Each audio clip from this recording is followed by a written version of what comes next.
with a 3-2 so far, 3-1 in the second qualifier.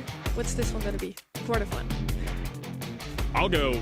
I will take a bold prediction. I will say 3-0 Humble win this one. I don't think it's very bold. I was gonna say. Well, it's bold because I've been wrong for 2 straight and haven't been close. So I'm just, anything I say is just the wrong answer, it feels. I'm with you. I just don't see a world in which Humble will falter unless there's a little bit of a draft hiccup. But then again, you know, they've got such a great team behind them. Kanan's one of the best drafts in the world, in my opinion. So I just don't see this not being a sweep. But hey, we've been wrong so many times already this year. Symantec picking up that Pierce. It's not the first pick. Pierce, for me, one of the best brawlers in the current meta. Big clearly follows a different strategy with Gray. Always love to see RT on knockout because he brings that long range at the beginning of the match. And once he has his super, he's so good. The smoke comes in from the sides. He's super tanky. So he's kind of a brawler for both the beginning and the end. I'm really excited to see this one. I think a free square here, kind of in this form of Pierce. If you see Gray go first overall, I respect it. I think it's a good brawler. I don't necessarily think Gray's enabling anything on his team. I think he's just kind of being a standalone brawler. A lot of the times we'll see Gray send in an enemy, or excuse me, a teammate with that teleport, and they're pairing it with something like a Squeak for area control and Meeple. The one thing that strikes me about this roster arc is that they're very squishy. Yeah, big time. And certainly with Pierce, as a first pick brawler, RT, as we know. I was going to say that, so I was not expecting that. I really was not. I mean, Ruffs would have been a great pairing with the RT, but Piper, it makes sense as the final pick brawler where you can see the big picture and you're not leaving yourself open to any big, heavy counter. You know me. I mean, Piper is my favorite brawler. I often forget her and say Rico because Rico's kind of more fun to see pop off, right? But Piper here can do amazing work. Some great potential, hypercharge, all those good things, and I think that could be a good final pick. Squeak, gonna go down in 2 shots. Humble, last time you saw him on your screens, fighting for a second grand finals at the Worlds. And now they're back in EMEA 2026, hungry to hoist another trophy. And on the other end, unproven talent. Had a great start to last year, but Salty dropped at one point. Now Arthur and Amos, they're pairing alongside him, and they immediately get a kill. Yeah, Symantec falls at the first moment. And this is kind of really quite bad now for them because it's an early stage. It's going to allow Big to get some a good amount of utility behind him. Nice wall there from Salty. Or from Arthur rather, but with no super to hand, cannot tap Lukey through it. Still, bots on Lukey can turn this around. They just need one single kill to even out the playing field. Early kills can certainly change an entire round. At a professional level, a 2v3 is a death sentence at time, and Big are playing this very passively. Meeple Mansion going down. Boss going to be cut off. A missed walking cane, but a tag nonetheless. Now a 3v1 situation. Lukey in a world of hurt right now. A lone Pierce, a single shot brawler. To win this would be impossible. I think Lukey knows this. He's hugging this bottom left-hand side, going to try and inch closer to the fog. Doesn't want to feed any supers. Charges one of his own and will concede until round number 2. Did in himself a super, which could be very helpful in this next round. Very rare to see Humble falter early on, but I'm sure they will shake it off just as quickly. But this is what concerns me now, as we see dimensional doors available for Salty. Amos as well has a super Symantec targeting him. I think it's a good idea. Super available, so Lukey will pull the trigger, but a Meeple Mansion on the bottom left-hand side going to cut them off. Both sides just working towards those supers.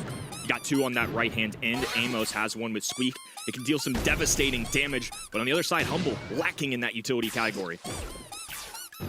I think just keeping things under control until the gas comes in is Humble's game, but look at that, Salty will miss the walking cane. That's a big misstep, but nonetheless, Amos comes in to helping hand at just the right time. That's huge from him. Getting down bots now low.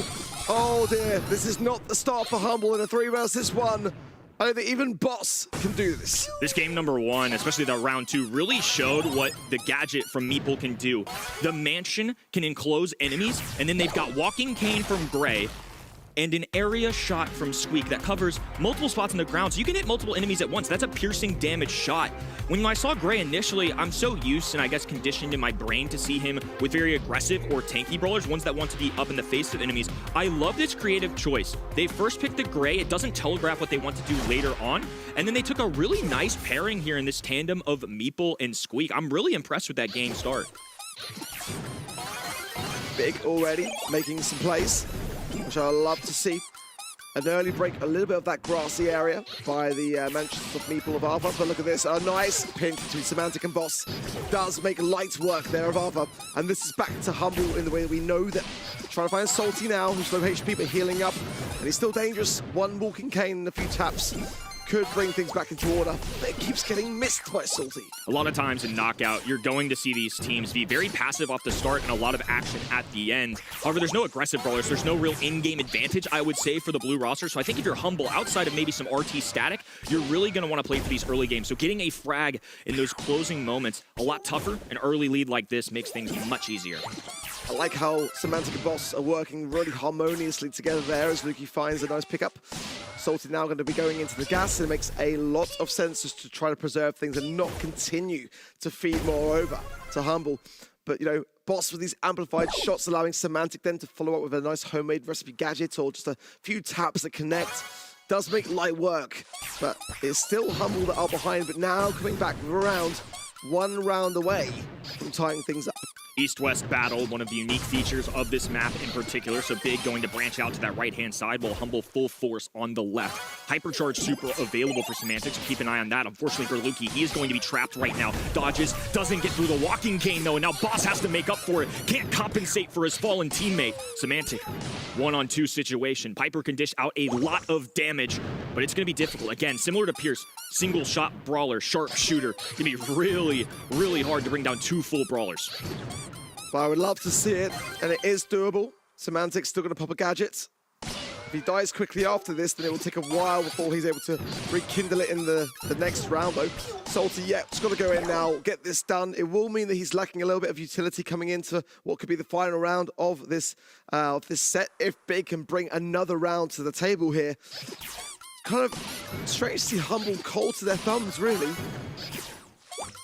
Definitely an unusual sight, but 2026 has definitely been an unusual year to start. EMEA no exception to that. Semantic will continue to break away at these walls. Long-range Piper, just going to take to that left-hand side, hide in the grass. Lukey does the same on the bottom side. Salty not revealing himself yet. I think ideally he's waiting for a walking cane opportunity. He wants to try and catch Lukey off guard, so he needs to be careful. Big playing very cautiously now. Waiting for Humble to make that mistake, I think, is quite important for them, as Humble have got that experience to hand. They will be the team which will be looking to really capitalize down on those mistakes. So we'll get shortly back into the game as quickly as we can for the moment. Big are still in a very, very strong position now with one game in the pocket and a round away from the set. Yeah, we'll keep an eye out for y'all on how this turns out, but nonetheless, Big certainly with an impressive start. Humble are the tenured team. The ones with all the history and the success, have a world championship, a second place in 2025, and I'm sure they're going to be hungry for it. So players clearly coming out of their camps. We'll get an update for y'all on what that score ended up being and who won. Based on the comms, though, I feel like this has potential to be a 1-1 situation. Certainly, I'm noticing a bit of nerves from Salty for me, a couple of missed gadgets. When he hit them, it normally led to the takedown of Humble, but a lot of the time he was missing them, and they were still within the Manchester people gadget, so there wasn't really anywhere that Humble could go. But for me, Big so far looking a lot better than I gave him credit for coming in, massively so. I'm rather impressed. I think that's just been a takeaway across the world. I think if you didn't watch East Asia yesterday, you see Zeta Division win, you say, it's just another month, top dogs winning once again. But the road to get there was certainly much more convoluted than that. And I imagine EMEA with the start we've had today, I mean, something like SK Gaming dropping the ball early on, not on my bingo card for 2026. I got the chance to talk to Semantic earlier too, and one of the things that we chatted about was just how difficult it was now that the first month is so important. They know how much it means, and it seems that they have pushed themselves to a 1-1 spot, both sides with 3 members on the field. So we're jumping into game number 3. Humble not taking it lying down. That's what you like to see. Good break there from Semantic just to keep things, again, between himself and Boss. I think the long game will be the way to win this. Semantic has to come in clutch here. Big taps because Boss is in a perilous position. Everyone on the side of Big is low. Amos and Arthur just alive now, but it's a 2 versus 1. Lukey would make light work of that with that piercing shot. Lovely from them. And that's going to be round number 1 for Humble. Still more to play in this set, though, as Big Take a long-range shot up the middle of the map, so Luki will have to retreat. But the left-hand side has been entirely opened up, so advantage Humble. Again, big taps from Semantic. Salty having to be very cautious here. And Luki will not be able to do too much unless he taps these shots. That's why the bush is such a great place for Big to really hunker down within, because by doing so, at the moment, it's really tough for him to be able to make that Pierce have the maximum value into the late stages of this round. Players still competing, although we can't see them just for now. They are continuously playing on, so do not worry. It will absolutely be still counting. But you can see Big there looking very, very cautiously optimistic as they are against a Titan, a world champion roster. If Big can somehow make Humble bleed in this first set, I think it would be a huge confidence booster. I mean, already making it this far, being signed by Big, clearly this organization sees something in these guys, especially after for two of them, what was kind of their first year getting into the BSC. Seeing some fist bumps going down from Semantic. That usually is not a bad sign, but nonetheless, we'll keep you all updated. Rest assured, the players aren't being under any stress from this completely fair in terms of competition, so all good on that end. Well, for Humble, I'm sure they did not expect to come in and struggle in the early outsets, but can confirm that they were able to bring this back and claim the set and dodge a little bit of a bullet there, because we saw earlier today CMM versus SK Gaming. CMM got that first set and started to run away with it. So I think that the way that Humble were able to recollect themselves in that regard says a great deal about their experience. Humble are in a spot now, especially with SK Gaming going down. They were the preseason #1 seed. I'm excited to see them keep going, because I'm sure they smell blood in the water. If you see SK Gaming go down, what was likely going to be your adversary down the line, now that they go down, it just increases their chancing at winning that first month. And like I talked about with Semantic, Brawl Cup's on the line, World Final spots on the line. In the first month especially, it impacts your seeding for future months. The easier and the better you do now, the better chance you have in the postseason. We do still got some replays for you. Looks like Humble took that first set 1-0 up, kind of like we expected. Arc, they looked really, really strong here. Big, though, in that first game, it looked like that could be another upset today. Yeah, I was a bit worried for a second, not gonna lie. But you know, this is what I love about Humble. They are that squad that even if the early outset doesn't run too smoothly, they more often than not can regroup and just kind of keep their calm. A lot of other teams tend to get flustered. They are not that squad. They are just so even-headed, which I think says a great deal, because if you look back to like 2022 Semantic, 2023 Semantic, what a difference has made for that boy, because he was the loudest, shoutiest person on the stage. You know, you could hear him outside the venues. Now he is just now one of the most focused and most locked-in players in the whole of EMEA. Yeah, when they first brought this roster together, nobody really saw them make it all the way to the grand finals of the World Finals, and then they ended up winning that with this streak that made history. They won, I think, every single one of their matches 3-0 that day. So that was very, very well played by Humble. Decided to stick together 2025, now again also in 2026. Coming into today, they must be feeling some pressure, but the way we know those players, they don't really let themselves be affected by that at all, Kenny. At least in interviews, Semantic was very clear. They don't feel any differently about this one. I think they just realized the importance of the opening month. There's no 2x points in the second half of the year. In the past regular seasons, while Humble have been phenomenal in those LAN settings, they haven't always won monthly finals. I mean, cumulatively on their 2-year streak right now, they have 2 out of what was 6 last year, 5 the year before that. It's pretty normal stuff for EMEA, I would say, and I think in this region, especially out of all regions, winning 1 to 2 monthly finals might just be enough to put you at the #1 seed. And Humble has had a history of only ever becoming second. Also last year at the World Finals, then second yet again. They never really made it through the monthly finals as the winner, Arc. Well, a lot of the reason behind that at the monthly finals was because they kept running in to SK, who, by the way, are gone today. Spoiler alert if you're just joining, gone first hurdle. So, you know, that was the team which they struggled to beat time and time again. And I think they had 3 losses in the grand finals to SK before finally getting a win over them. If they can just make the grand finals today, at least I'm sure for them, in the back of their minds, that's one less thing to worry about. But for Big, I'm really impressed so far. I think they've shown a good showing, although that set didn't go their way. It absolutely could have. But the question is now, you know, as time goes on, Humble are only going to be getting stronger. Big's in a good spot still, though. I mean, they put up a fight in that opening set, so I definitely think they're out of the don't think they're out of the equation yet. I mean, especially considering all the upsets we've had. But also for an organization like this to take interest in these players, I think goes to show the promise that they have, that this is somebody we should take seriously. Despite maybe being surprised that they beat a team like Nova, who I certainly expected to be here, I think that just goes to add to the resume. Humble stick together, like we mentioned. And then on the other side, we have Arthur and Amos. They have played together last year on that roster experience NXT already. They dropped Rob, now picking up Salty. How is that going to make some changes to the team? Rob, we knew as a very aggressive player.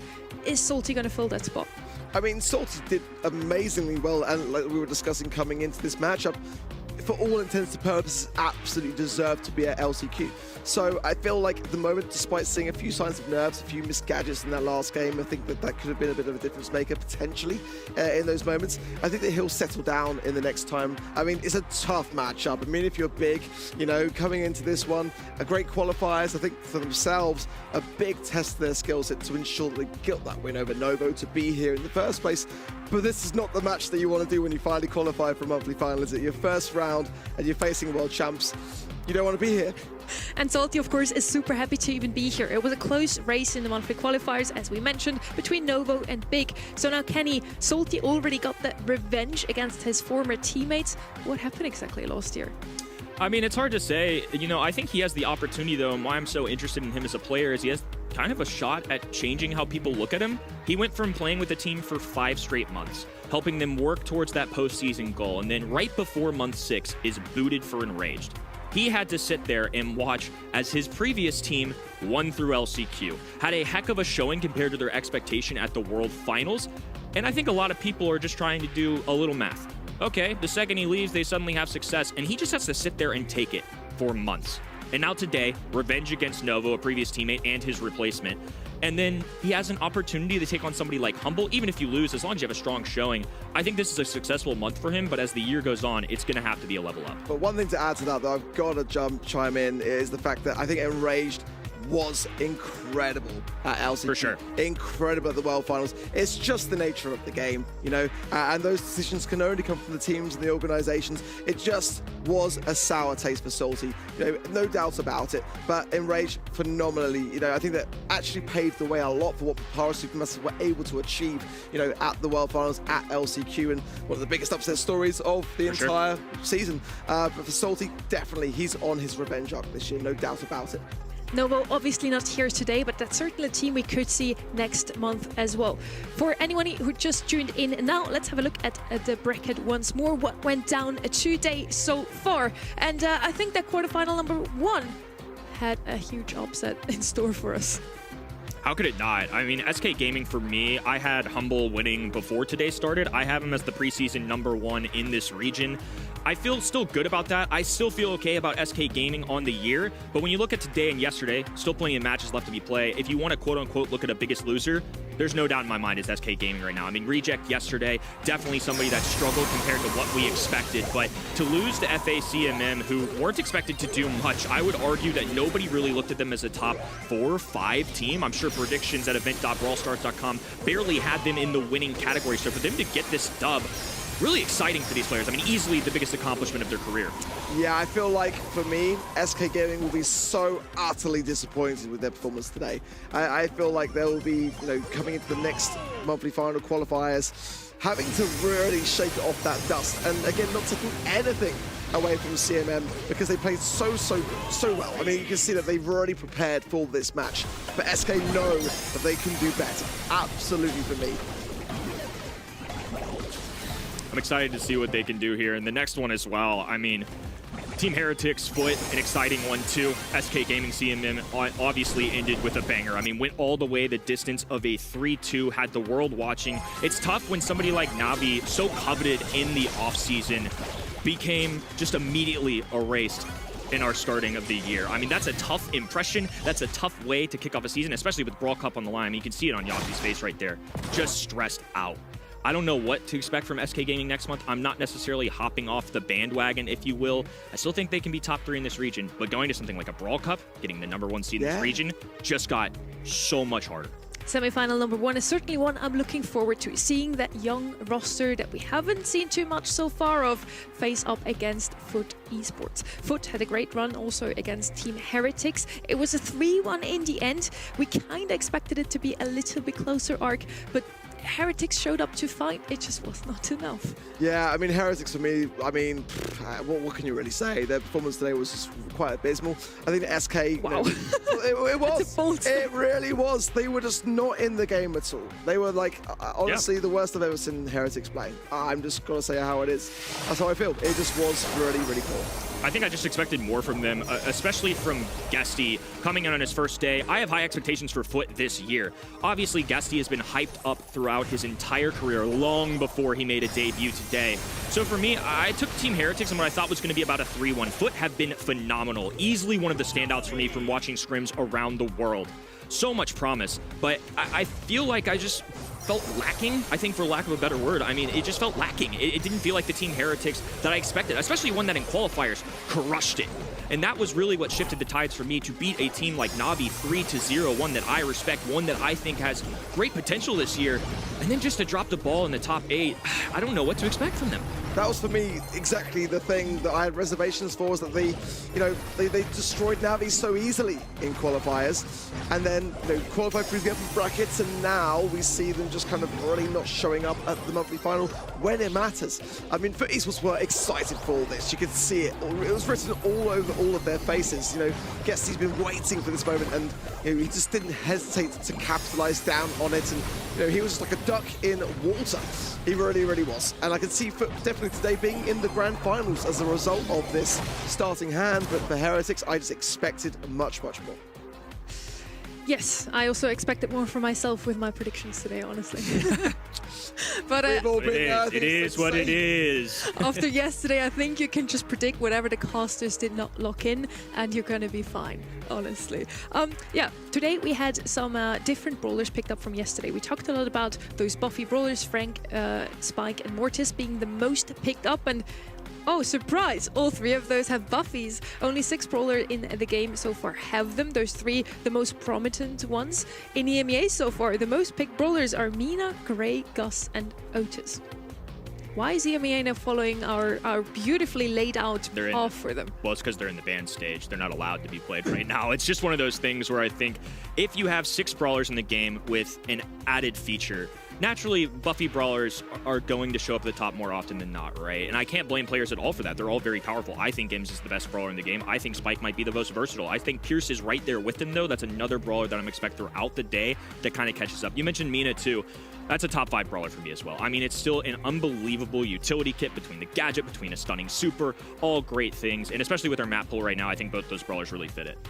I think, like I said, coming into the day, East Asia tends to leave things open and just kind of like, EMEA do not do that. EMEA is like a more cautious region. They like to be able to eradicate the things that they know are going to be troublesome and then work the draft as it goes. But in East Asia, they're just a bit more relaxed, I feel, when it comes to leaving things open. It's just not the same story in the EMEA. I think when we came into this weekend, obviously we're here all together in Copenhagen, a beautiful studio, and we talked a lot about expectations. Who will win the whole monthly final, which brawlers are going to be picked up, and we kind of talked about how the Poco double tank meta is back. We see some iterations of that now with Pam instead of Poco, even though Poco has shown up in scrims so often. What happened in between scrims from last week and now that Poco just has no showings? I feel just like teams adapting along the way. I think when you look at the data especially, it's quite obvious to see when teams are really focusing on having that as a comp and when they are susceptible to other ideas being the difference maker. I think that it can be one of those things that can give the helping hand, big tankier brutes like Frank and other tanks, but they've also got some hard counters too, hence we're seeing a lot of Shelly today. Yeah, I think it's just some great adjustments from pro players as well. East Asia, for me, Poco showed up a decent bit in their scrims. The region as a whole, though, was clearly prioritizing these aggressive brawlers yesterday. And that was something that stood out to me. I mean, we got to the point in maps like Hard Rock Mine and Double Swoosh, we were running Spike in the middle of the map, a super often lane brawler, a squishier brawler, and they were just willing to take the gamble because the other two brawlers they picked were the Mortises of the world, the Lilies of the world, anybody with face-to-face combat. They just absolutely adored it. So to run something like that, it just blows my mind a little bit. I mean, even compared to something like Worlds 2025, such a stark contrast in what we're used to seeing. What is always an interesting topic in that first monthly final, we're discussing all of those roster switches yesterday. It was a huge topic around Betterman versus Levi, who has gotten the better switch. Now SK Gaming dropped their IGL, Joker's gone, Noe comes in, they seem super confident but drop out immediately. Is it just if you stick together you're probably going to do well? Is it because they lost their key player what happens in between November and February when we finally head into those monthly finals? I think for me, for SK Gaming, it's still so early to say whether that's a roster change that is not going to work out or just maybe some synergy issues. It's not even necessarily sometimes synergy. Sometimes it's just kind of brawler preferences that just don't blend with what is already in existence in a roster. So that can become more obvious as time goes on. Obviously, with what is only 6 monthly finals, decisions will be made faster, I think it's fair to say, than they have in previous years. I just hope for SK that they just can resolve it as quickly as possible. That's the underlying thing, because again, they should not be losing. They tend to lose in the quarterfinals sometimes, but not against teams like that. On the question of what happened in between November and now, we also wanted to know from Symantec just how they prepared in those few months. They're one of the only ones who did not actually have to switch rosters, get used to new communications, new languages for some of them. So let's hear it from him. With the first month being more important than ever, Brawl Cup on the line, less spots in EMEA overall compared to past year, what is the pressure you're feeling in the opening month compared to previous years? As I said already, first monthly final is the most important one. I actually tweeted about it some minutes ago as well. It literally decides your Brawl Cup slot, your World Final slot, and your seeding for the monthly qualifiers through next tournaments, which we know historically, first place has an easier qualifier all the time. So, me personally, our team, we don't feel too much pressure. We know we gotta do our job. We gotta get at least semis and possibly at least finals to be in that Brawl Cup position. So we're just gonna do our job. We're gonna play as much as we can, and we don't feel that much pressure. The only pressure we feel is ourselves and our responsibility in ourselves to play good. You already have mentioned, Kenny, in the interview with him, he said, we feel no pressure. And I think you see it also in the player camp time and time again, that they're just here to have fun. And in the end, Brawl Stars is a game, so that's exactly what you're supposed to do. We're now ready with map number 2 in this match, Humble versus Big, and we are on Ring of Fire.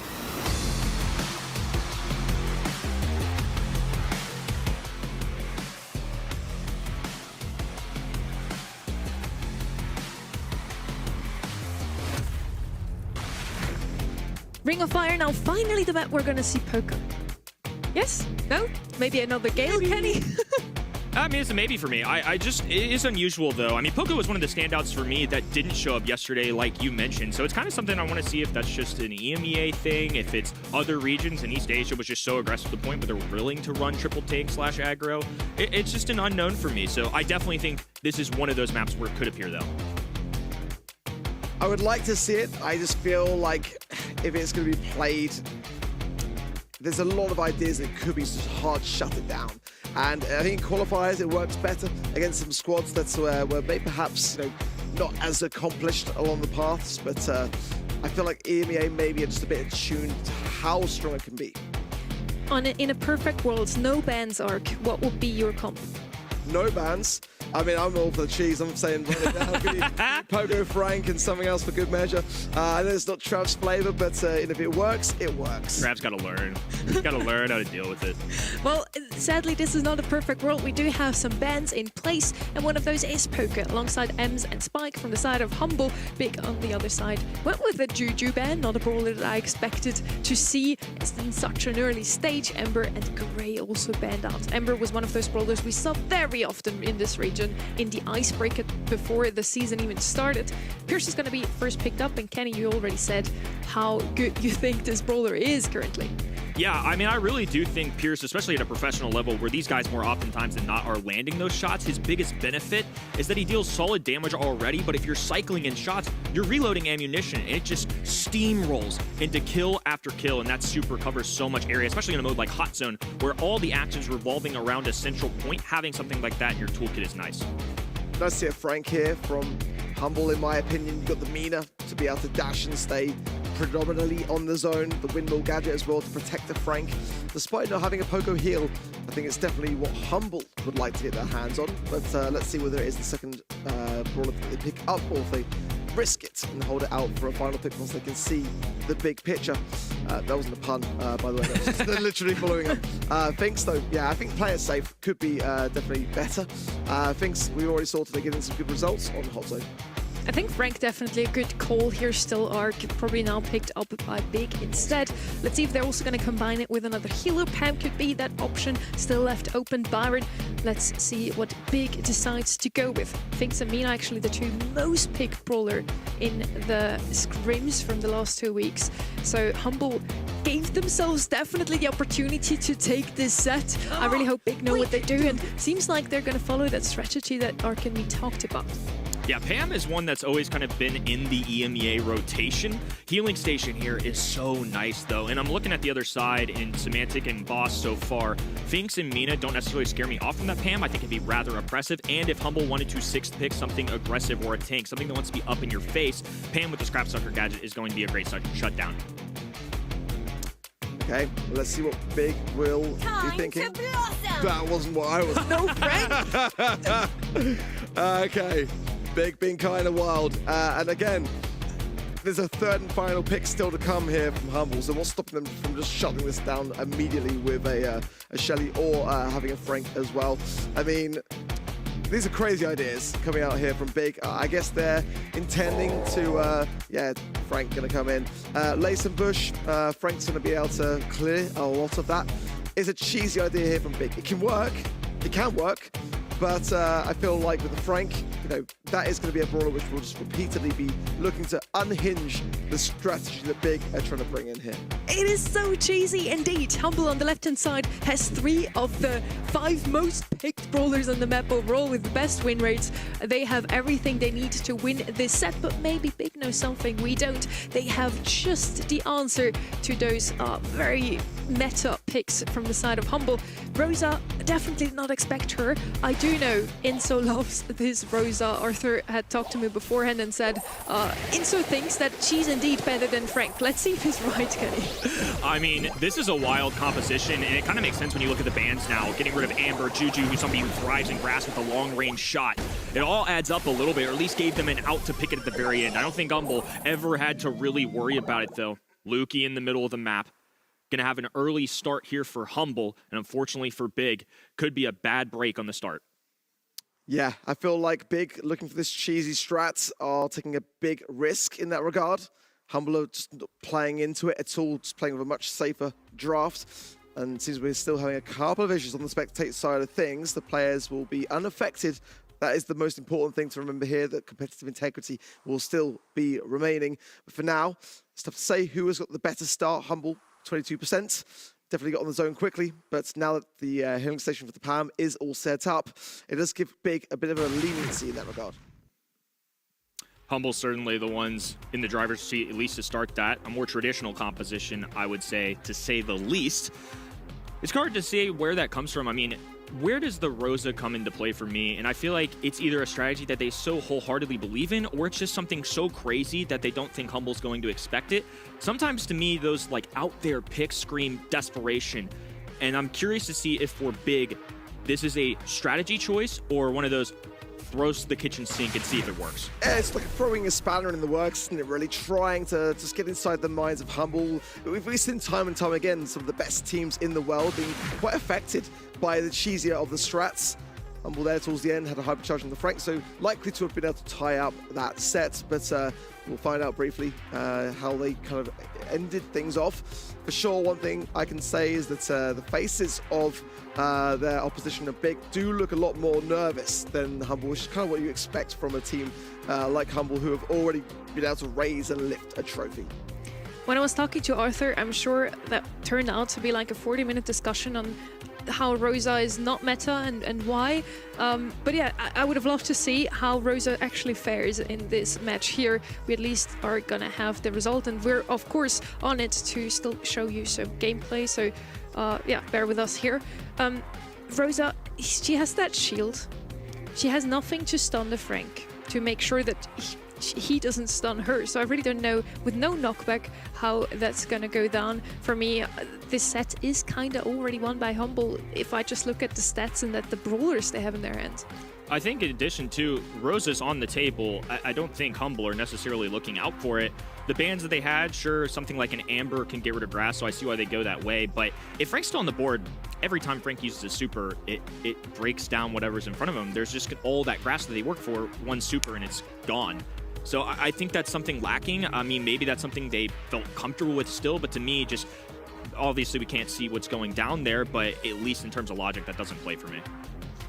We apologize for the technical issues. As said, we are behind them, so bear with us here. Ark, Big is one of those young rosters that made it a lot further last year than we thought. Last year, EMEA had 9 spots for the postseason, though. They just slid through into LCQ, and then unfortunately they didn't make it through. Still a huge success for them, but this year, EMEA is not blessed with just as many slots. This is the biggest of statements to make, really, in my opinion, because, you know, any other year, we would never have seen Experian NXT in that LCQ. It just would never have happened. You know, did they have a good performance? Yes, I would say that they did at the LCQ, but regardless, I just felt like, you know, their results coming in were just really the worst in the EMEA region, you know, and they were saved by, you know, SK Gaming and Humble at Brawl Cup being able to pull in the results and allow additional qualifications in LCQ. Big actually takes that first game. They're still going now, so set's not lost yet. Humble can still turn things around. Rosa must have worked out better than we all expected. Pierce, of course, and Pam in that roster in this comp also are 2 super strong brawlers, so they're not completely without those meta brawlers. Big, one of those teams that have never really struggled against any of the tier 2 teams in the past, Kenny, but so far, did they ever beat one of the big names such as Humble?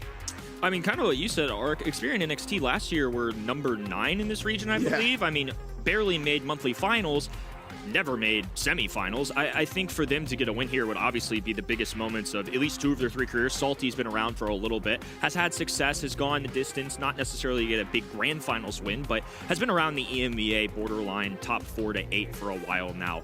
For them, this would be massive. I mean, even taking a set, I think, can definitely change the confidence. Yeah, it's going to be a very big win if they can be able to achieve something over Humble here. I don't necessarily see it.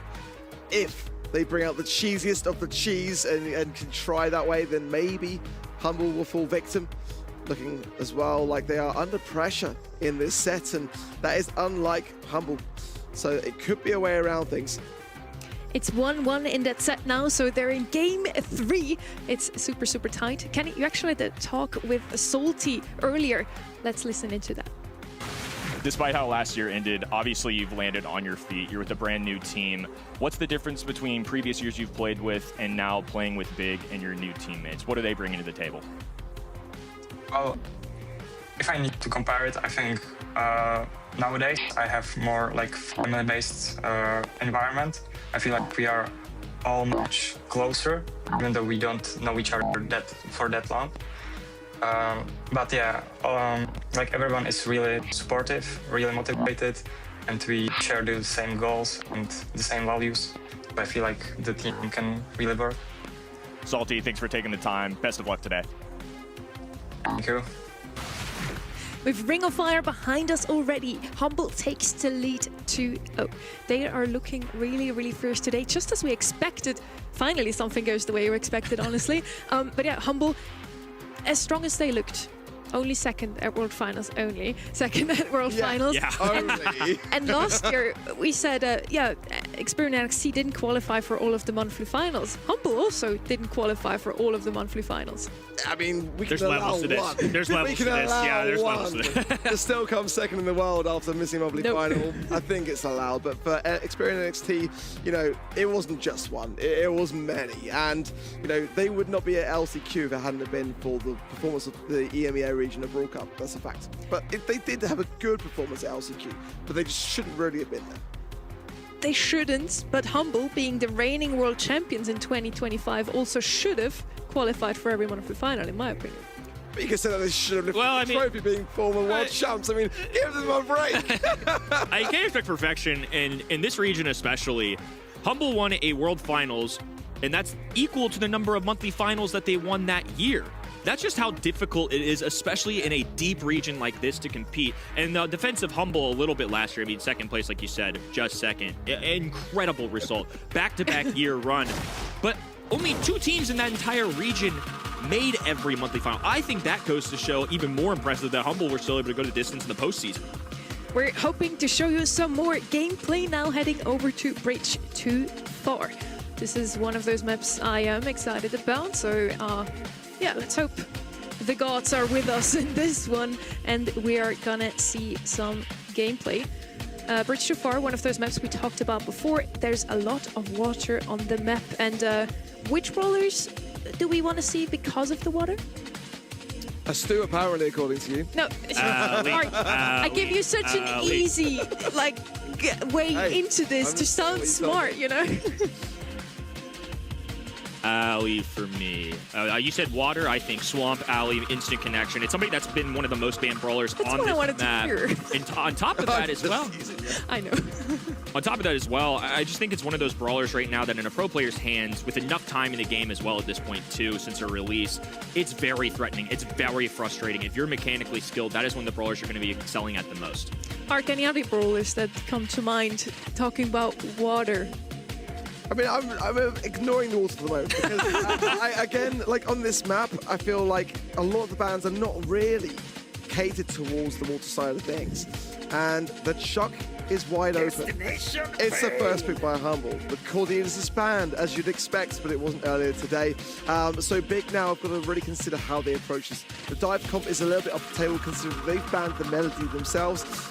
It's already looking quite tough. I feel like, you know, there's a lot going on in this draft that Big may have overlooked. As mentioned before, though, you answered Chuck with dive. Melody out of the way, so let's see with what they go with instead. Cordelis also banned out, so Humble was secretly hoping to get this Chuck. The only other brawler you could pick up to defend him is Otis, and he is going to be picked up. Now, Big still needs a lot of damage on their side. We saw earlier, Kenny, already today, how it goes if you don't have the DPS to at least match with Chuck. Otis inherently is a brawler that is kind of a DPS brawler, but I think more importantly in this situation is going to be used as a mute button onto the Chuck.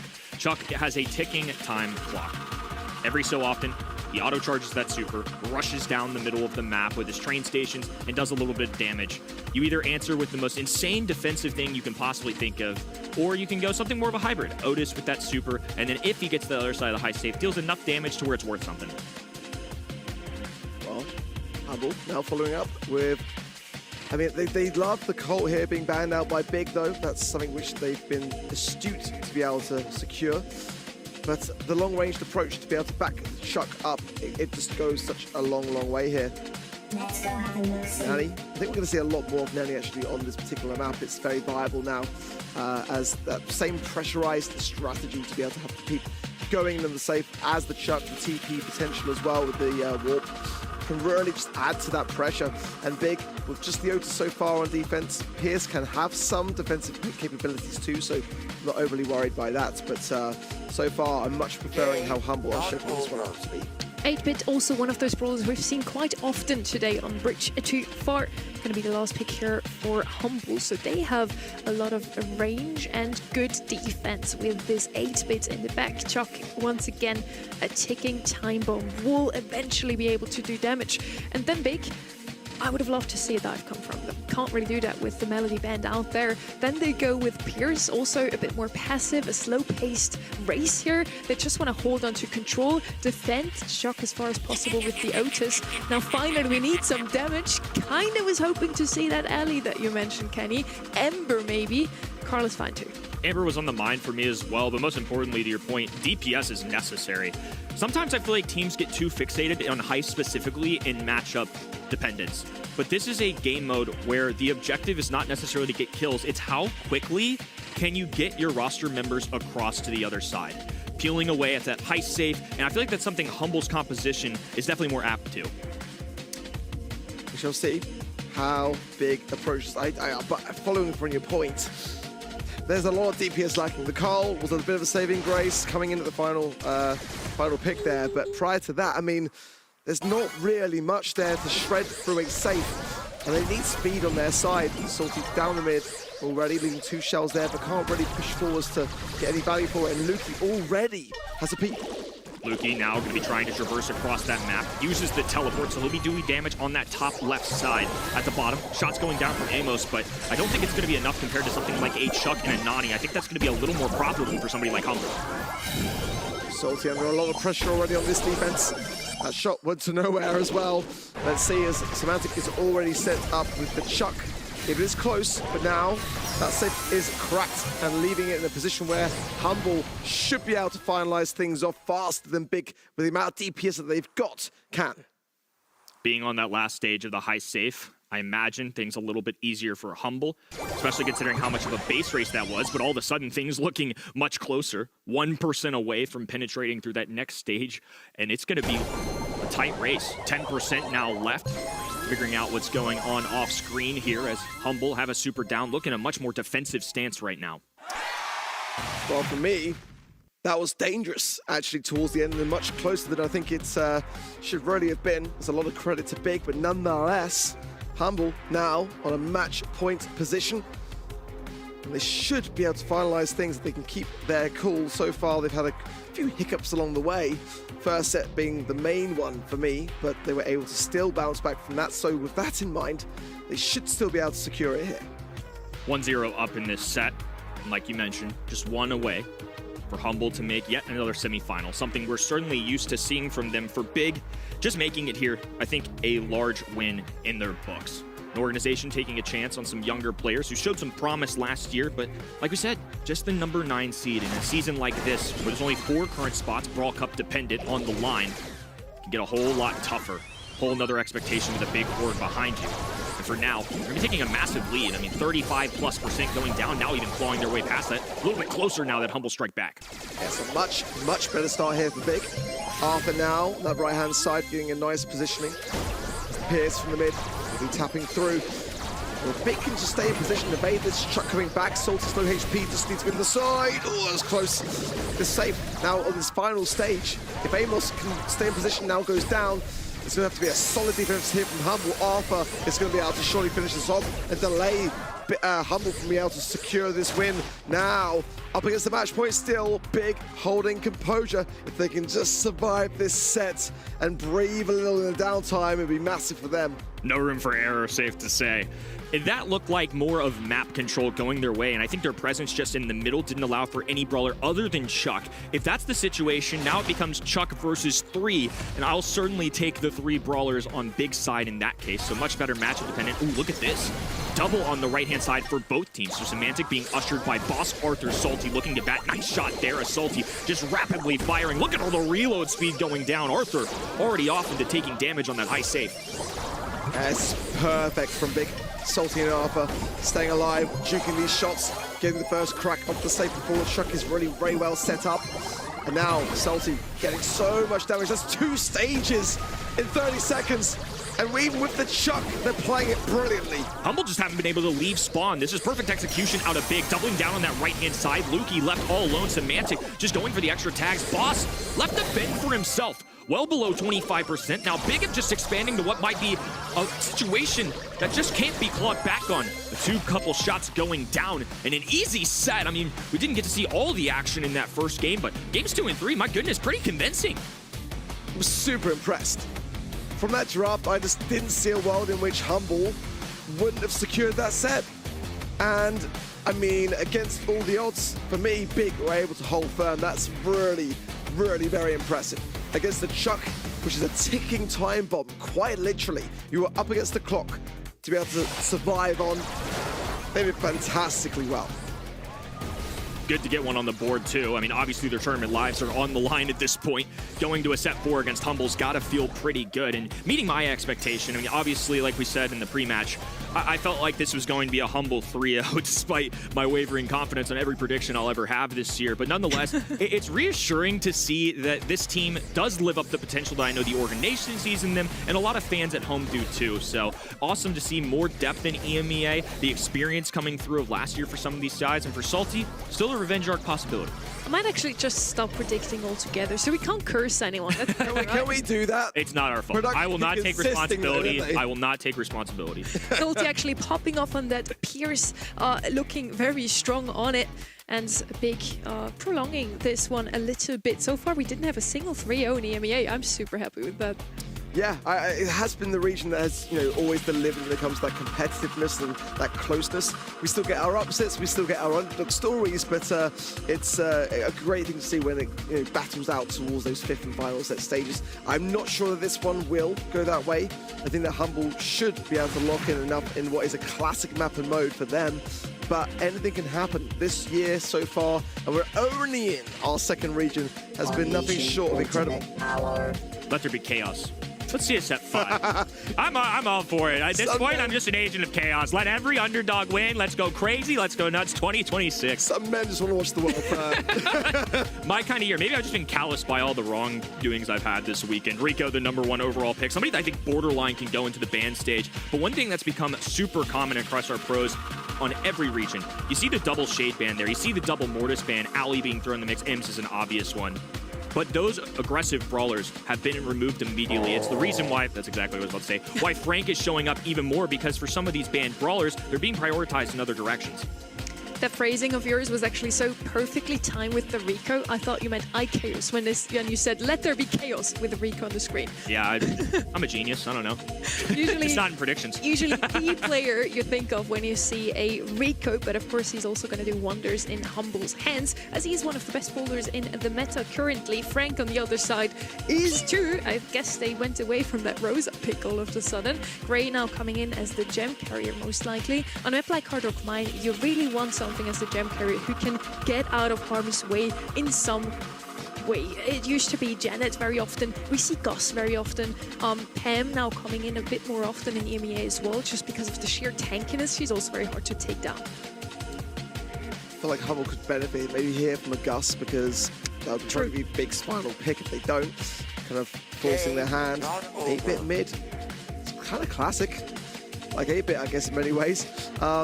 Hasn't been seen for me, at least for a while. The bush, obviously, is going to be where 8-bit can have that speed from the gears until the damage boost goes down. We tend to see it less used, but I think on this map, on this mode, you do need mobility, and that's one brawler which does very much lack it. And there's still aggressive ideas that could be a problem. I think the TP for the 8-bit definitely going to be under the thumbs of the Gambit side, and Shelly. Humble just really want to shut this Frank down. I was looking for the anti-tank option, because right now, if you look at it on paper, 8-bit currently faces down Gray. Gray, even if he lands every single shot in a walking cane, guess what? You're doing about half of 8-bit's HP. Shelly now counters the Frank as well. Rico is a phenomenal lane on this map. It's always been that way, and now that he's even more meta, it's even more menacing. Big have to have a perfect 6 pick here for me. They do not want to have Frank on that Shelly. Need an answer to the Shelly. Maybe Spike could come in here. He's still left open. Another buffy brawler that would do fairly well. Has some range, but no. It's going to be Terra. Unfortunately, Trav's not with us here right now. He would be super happy to see her. Terra, of course, has always been one of the best bowlers on Gem Grab. With her pull, you can turn things around when you have to in the last few seconds. Yeah, I kind of like your Spike shout, honestly. I mean, there's nothing wrong with Taro here at all. I think that Taro can get some insane results. Take out a lot of bush along the way as well. It's hard for me to hate that as a final pick, to be quite honest. I think that what Humble have got is still quite managed, but for Big, this Frank, it's going to pop off. It's going to tear off a lot off the ground and the covering alongside with it. But like you say, 8-bit mid, I've always been a fan of 8-bit mid. It's not here for everyone. And they can run into some trouble, but the ability to teleport away when things are getting gnarly, that's quite key. I think you're going to see both sides make a lot of rotations here, because ideally Shelly is going to be looking to lock down that Frank, a shotgun brawler going to do very well into the big beefy man. And on the other end, Rico's just going to have to find a way to suffice against Tara. A benefit of Tara, to go further about that pick too, is that she has a super that can completely change the outcome of a game. In Gym Grab, a lot of times, even if you're winning the game for 80, 90%, you're the first to get a countdown. Say you get all 10 gems, it doesn't matter. As long as you're winning that 15 seconds at the end, you close out a countdown. That's how you get the job done. And I think that is the one benefit. There's a little upside with that final pick, even if it's not as traditional as it used to be. Well, again, having a few issues on the spectate side of things, but do not fret. Your favorite players are still battling out as we speak, and we will get back to the action as quickly as we possibly can. I think in terms of the drafting, that's the area where Big have got the best potential to cause an upset here, because Humble, maybe not looking on their top form, I would say today so far, looking a little bit shaky here and there, but I think that one area that they've always been very consistent in is remaining within a positive headspace. I think no matter what in terms of the draft, no matter what in terms of the results, their mentality is always very, very sharp to these things. So back in again, and gems in their pocket, 2 there. Could be cautious to overcommit here for Boss. Should be able to escape back now, especially now that Alpha is taken care of. Plenty of reason for Humble to be confident at this moment. 11 gems in their pockets, 10 seconds on the clock, and Big nowhere in sight. They can just slowly back away. Of course, Boss has a gadget if he really needs it. As we see those 11 gems disappear onto the bottom of the map. It'll be Humble taking the opening game, and once again, going to match point.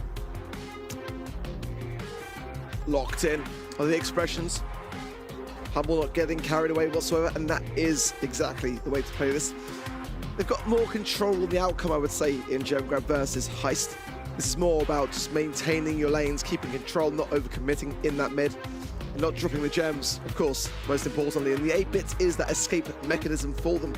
So I think they'll be feeling a little bit better about things so far, but as we know on the other side of the field, the Tara for Big, that is a brawler which can absolutely turn everything on its head in a second's notice. So I think for Humble, they can't overcommit, they can't get ahead of themselves here, but one game away still, and they will make the semi-finals. That's the saving grace of Big's composition for me. I really liked what Humble did, and honestly, that 8-bit pick was a real creative solution. I mean, especially on that map in particular, Charlie was somebody that was super popular yesterday. Gus hasn't shown up a ton, but I think it's just safe, dependable. Pam, somebody in EMEA that's well known to show up on a map like this too. So the fact that they still reach into their back pocket and can grab somebody like that, and I think in a really good situation, I really love that one-on-one interaction with Gray, because like I said, even if you land all of your shots, it's just not enough into somebody as tanky as 8-bit. Well, again, Humble are on a match point position, and for Big, they are now under a lot of pressure to get this right, to hold on, to get to a next set. It'll be key for them. In the meanwhile, I think this is where Humble might just seal it, but we shall see. Unfortunately, at the moment, again, the spectate is currently going through a few issues. We'll get back to it. It looks like Humble may have just tied that up. A little bit of a sigh of relief from Semantics, some fist bumps. It could well be that Humble have taken it.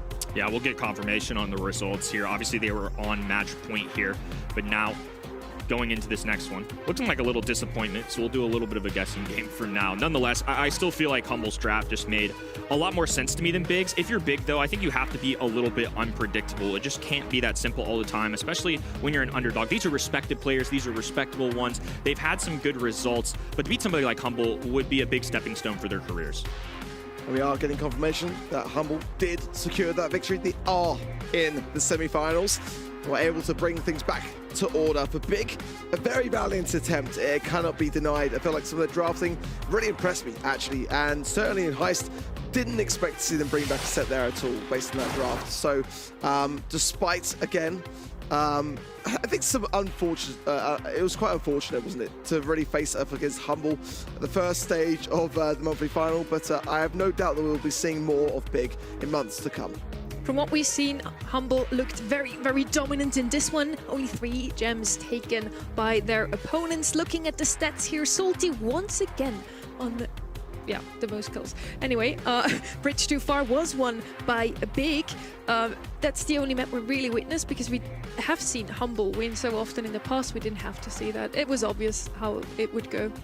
Yeah, I feel like for me, you know, Humble, it's rare to see them really falter. You know, I remember last year when they didn't make a monthly final, we were just like, you know, jaws on the floor. And the question mark of will they actually make even the World Finals? But, you know, they are that squad that are just so composed. And I think it was fair that they didn't take it to a 5th, because Humble know when they are looking down the barrel and they like to lock it. We will gonna be taking a quick 5-minute break here, but stay tuned. We have more action for you afterwards.